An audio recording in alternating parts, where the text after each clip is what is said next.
والورق العنب الجميل جدا تحفة، ما هنش عليه ياكل لما اوريكم الورق العنب الجميل.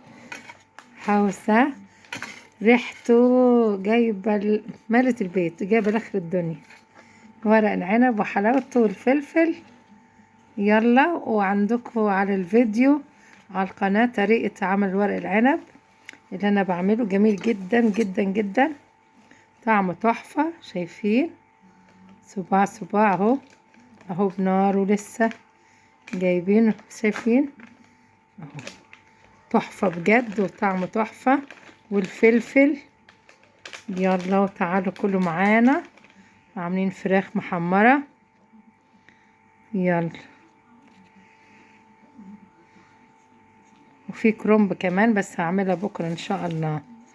ايه رأيكم في الورق العنب؟ تعالوا كلوا معانا. احلى ورق عنب.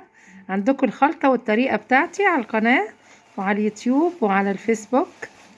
طريقة خلطة ورق العنب اللي انا بعملها جميلة جدا، نايف ناي رهيبة، سكر بجد. يلا، وسقيناه بالشوربة بتاعت الفراخ عسل، وبالهنا والشفا. يلا اكلات ميرا، واتفرجوا على شوفوا خلطة الورق العنب، منزلها عندكم وهنزلكوا الفيديو برضه. يلا، اكلات ميرا على الفيسبوك واكلات ميرا على اليوتيوب. نوروني وشرفوني وحشتوني جدا. يلا وسلام. اعملوها الطريقة دي هتعجبكم جدا، بسيطة وسهلة وسريعة وحلوة جدا.